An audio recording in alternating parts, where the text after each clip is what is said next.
Hi everyone, welcome to In Search of the Magic. I'm Danny. Today is a bit of a odd video. There's going to be a lot of advice in here, as well as how to book a Disneyland Paris trip. There has been a travel agent who has caused people a lot of problems. I'm not going into that. This is not a drama video. This is not a here for the tea video. No, nothing like that. This is purely how to avoid that kind of thing happening to you, as much as possible, because you know this company has pulled the wool over people's eyes. There's a lot that's gone on, but what I wanted to cover is some red flags for when you are looking at things to book or to buy. Even, it doesn't even have to be a holiday, when on social media, or even a website. That this company did have a website. So I'm going to start with the red flags. I do have a list. I'm going to be reading bits because I've started filming this last night and then I was like, actually this is so jumbled, so I'm going to start again. So the red flags for any kind of selling or on social media are wanting bank transfers and friends and family PayPal. This covers all kinds of selling. This isn't just for booking holidays, etc. If they are wanting you to do this, there are three reasons usually. One is to avoid the fees, which, you know, we kind of get it, but just absorb the fees. They're not a lot. You know, factor them in. Google it. Figure out what the fees are. Factor it in. If you want to get 20 quid out of whatever it is that you're selling, then charge 21. You know, it's or add it onto the postage and packaging as part of fees. It's do something. Don't try and take away that security from your buyer, because that's what you're doing. You're also taking away a certain amount of security for yourself as a seller. So friends and family via PayPal gives you absolutely no protection whatsoever. So if things go wrong, for example, if you are a buyer and the item never turns up, there's nothing you can do about it. PayPal aren't going to do anything about it. You sent that to your friend. So yeah, as a seller, if your buyer then starts saying, well, this is nothing like what you said, then you also, hang on a second, I forgot to put my phone on silent. There. Yeah, as a seller, and someone's then saying, oh, this is nothing like what you said, or it never turned up, or it's broken, or whatever, you then have to sort all that out yourself. And rather than having to go through a dispute, which PayPal can sort themselves, it's just covering everyone's bums, basically. Too good to be true offers. Now, this is what this company had done, is they were offering too good to be true offers.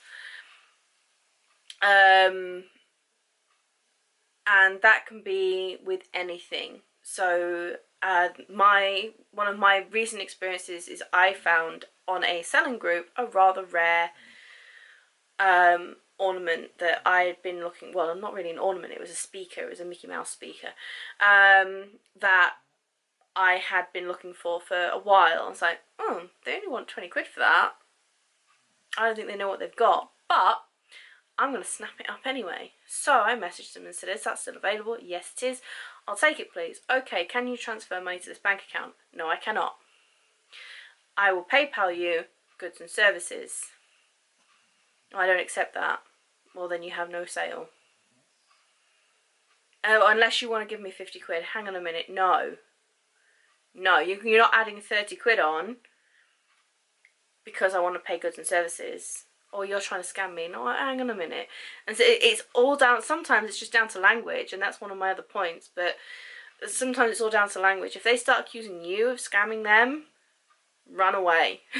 Run away. So 100% good reviews, and this goes for mostly Facebook pages.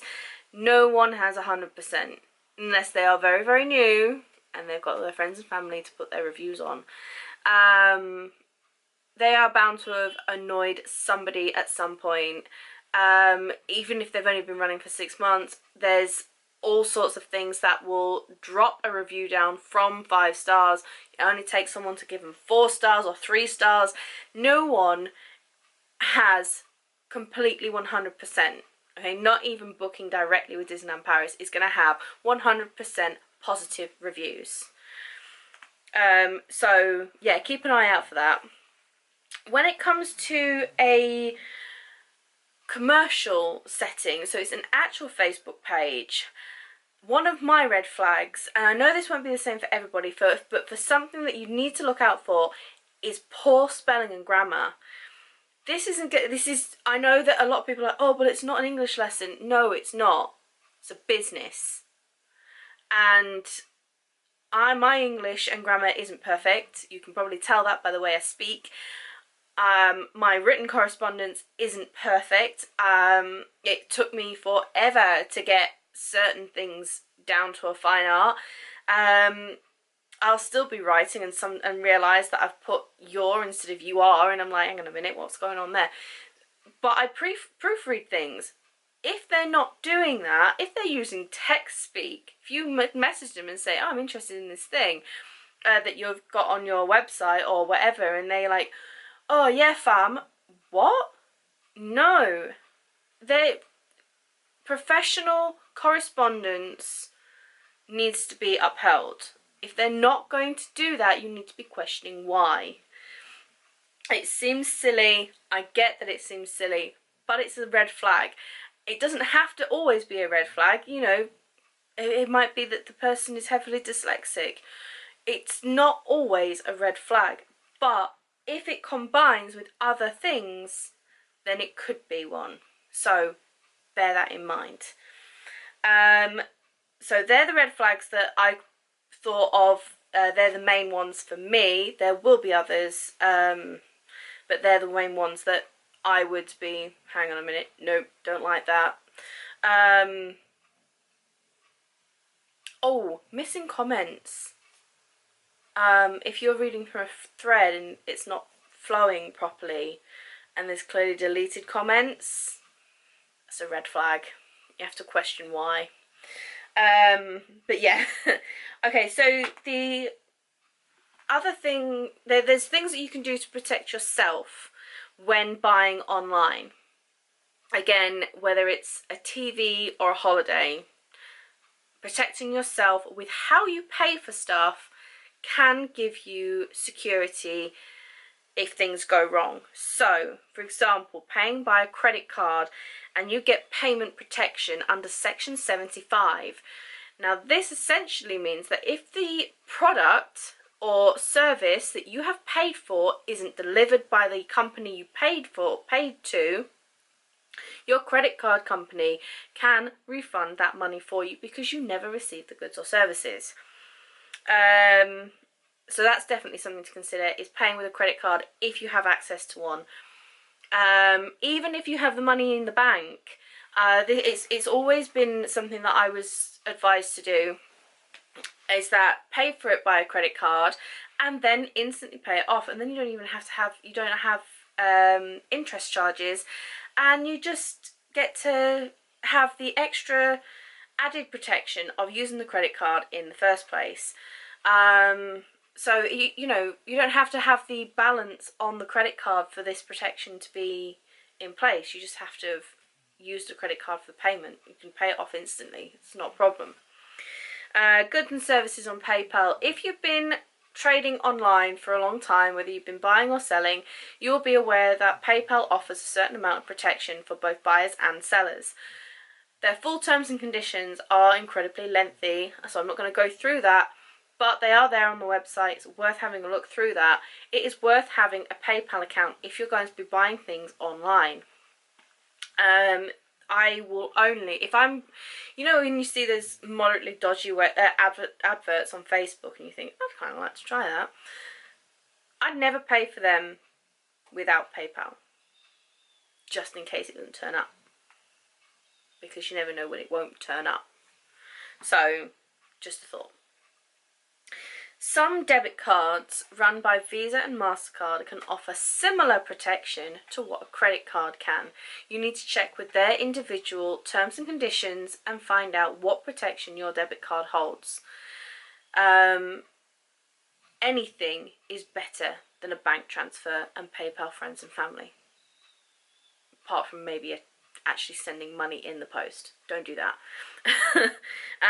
I've not come across that forever. You get the odd one where they want a postal order, but again, that's been mostly gone for the last 5 or 6 years. I've not seen much of that, but definitely question everything if they start wanting payment by another method that cannot be backed up in some way to give you that extra bit of security. I'm going to stop there, give my camera a break because it overheats. Yay to the Sony people. And I'll be back with how to book Disneyland Paris. Yes, so they're the ways of getting some security from how you pay online, and ways of trying to avoid being caught up in not tedious, that's the wrong word. I hope you know what I mean, but bad selling, basically. So the other thing that I thought would actually be a really good thing to put into this video is how to book Disneyland Paris legitimately through companies who are legit, essentially. I don't know why my brain's not working today, but it's certainly working better than last night when I tried to film this. So there is Direct with Disneyland Paris, which is www.disneylandparis.co.uk. You can also put other countries' codes on the end of that. So .fr for France, .de for Germany, .it for Italy. There's Finland, Sweden have one. Pretty much every European country has a Disneyland Paris website. If you do this on a laptop or if you have Google Chrome on your phone, it will translate these and then you can book the offers, because you can, obviously, unless you can speak languages, then you don't need to translate it. You can then book the offers from those websites. You can do this over the phone as well. You do not need to do it on the website if you wish to pay by deposits. The only thing that you need to be aware of is it has to be paid in euros. You cannot do this from the US, just so you're aware. You must be a European member, not an EU member, a European member. So yeah, as it stands, even if we do end up leaving the EU, then we should be able to still do this. So this should still be relevant even if Brexit happens. There is a few travel agents which I know to be legit. So they are Magic Breaks, DisneylandHolidays.co.uk, DLP Paris Direct.co.uk, TUI, the Walt Disney Travel Company, and Love Holidays. These are the main ones. I'm sure there are others, but these are the ones that are the main ones. The main three are Booking Direct with Disney, Magic Breaks, and the Walt Disney Travel Company. They're the ones that generally I would check their prices and their offers to see who has the best one, who can offer me the best deal for my money. I tend to look for anything that has children under 12 for free, because I have a 10-year-old, so under 7s is no good for me. Sometimes I've come across, I think the French recently had a deal where you got 35% off your hotel, you got under 12s for free, and you got a meal plan, which was a really good offer. So worth checking out all the different offers for the dates that you plan to travel. If you're flexible, obviously you don't need to worry so much about the dates, and you can look for the offers rather than the dates. So worth checking out. Always book your travel yourself. So if you're going through the Eurostar, you go to eurostar.com and you book directly through them. Which has just reminded me of the thing that I needed to check. So while I'm talking, I'm going to do that. So I'm pretty sure. Ow! Oh, Jesus, sorry, my dog's just kicked me in the back. Toffee! Did you kick me? She doesn't care. So direct Eurostars can be booked quite far in advance, and this is what was confusing me last night, and I forgot to look it up, and it's only when I've started talking about it now. The direct... She's going to kick me again. You have to get off. Right.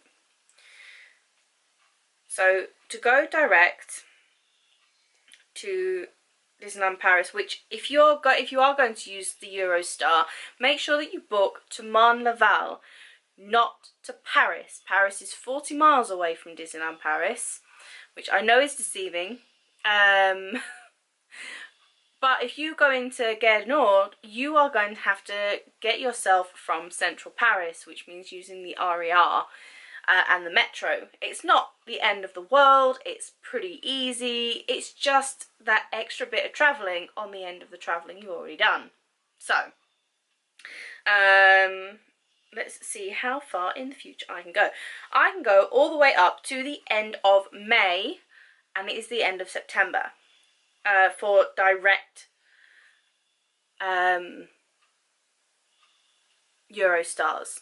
So the direct Eurostar, if it is a holiday, so half term, Easter, Christmas, anything like that, there are direct trains every single day.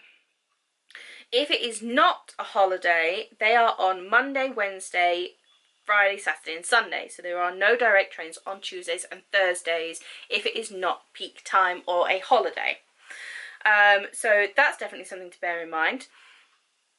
And if you want to go indirect, which can save you more money, the further in advance you book your Eurostar, the cheaper it will be, essentially. When we went in June, I booked our Eurostar in October, and I got 4 of us a return for under £300. I can't do that maths right now. 300 divided by 4, I don't know, it's not expensive anyway. But you can also go indirect and you can change at Lille. Now, there are massive advantages to changing at Lille, one of which is that the vast majority of people with tired, grumpy, small children will go direct. So on the way out there, everyone's excited and it's fine and you don't have to change anywhere and you can go direct on the way out. But on the way home, my experiences of direct trains on the way home has been screaming children, grumpy adults, everyone's tired and they just want to get home, so they don't want to change at Lille. So if I was to use this Eurostar to get home again, I would go indirect. No question about it. I don't care how much faffing around I've got to do to change. And to be honest, changing at Lille isn't a faff at all. It is a little bit on the way out there. You need to go to... I swear to God, if this dog kicks me again... What are you doing? She's trying to kick me off the sofa. Direct at Lille. Yes. So if you, on the way out there, you sometimes have to change stations. There is Lille Flanders and there is Lille Europe. So you come into Lille Europe on the way in, and you have to change from the Eurostar station over to Lille Flanders to get on the TVG across to Disneyland Paris. It's not a far walk, it's about 5 minutes, it's all flat, it's all accessible. We didn't have any problems doing this. I did this as a single parent with buggies and sofas what? Suitcases, backpacks, a giant stuffed Mickey, yay, and everything had to be lugged across. And it honestly, it was fine, and I would much rather do this than spend 3 hours, 4 hours stuck in a carriage with screaming children ever again, especially with an autistic child with me who was getting incredibly wound up because the children wouldn't stop. And it's because they were grumpy and they were tired, and there's nothing anyone could do about it because they're grumpy and tired children. That's what they do. They whinge. So yeah, so that was a bit of a tangent. Anyway, so if you want to book flights, generally flights are released 11 months in advance. So again, when you're, oh yes, changing at Lille, those tickets are released around 90 days before travel. Because you have to add the TVG on as well. You can book in direct to Lille and then pay for your TVG tickets when they're released on their own by going to the SNFC website. Sorry, I'm going to Google it again just to check. TVG Lille to Marne-la-Vallée. Yes, SNFC. So it's in we, and my French is awful.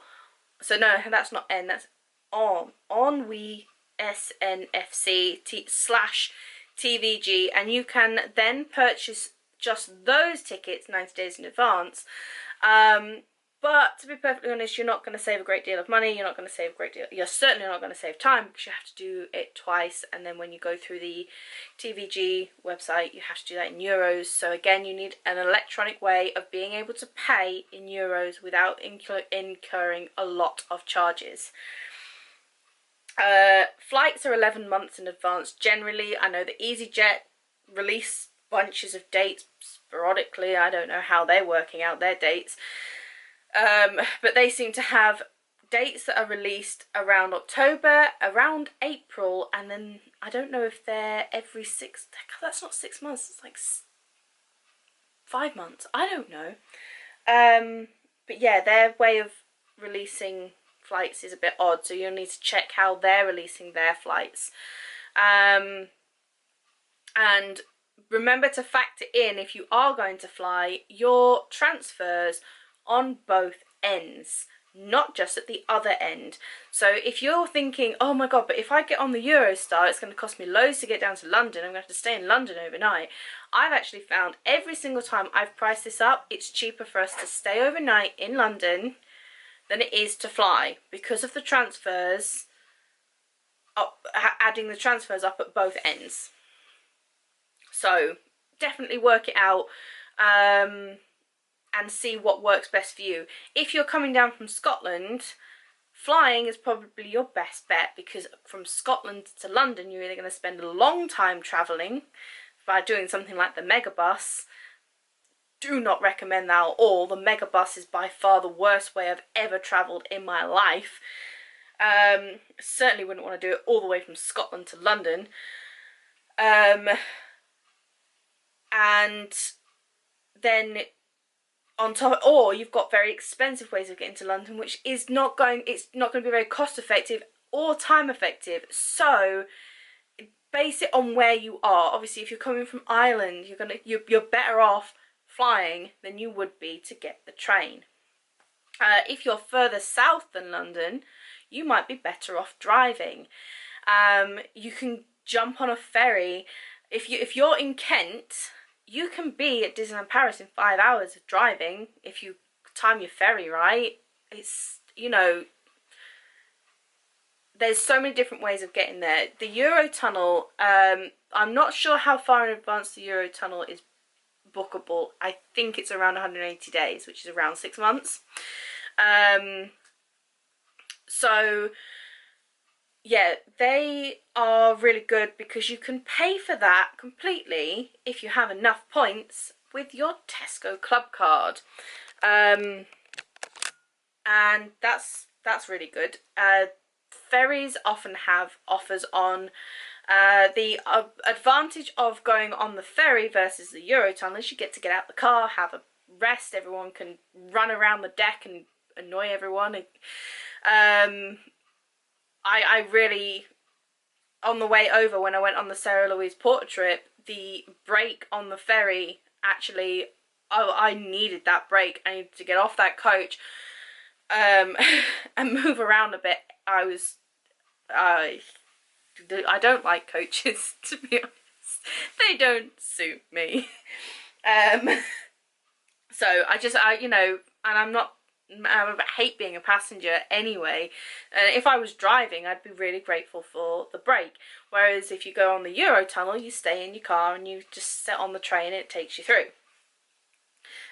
You get out the other side and you start driving again. So it swings and roundabouts. See what is best and works best for you.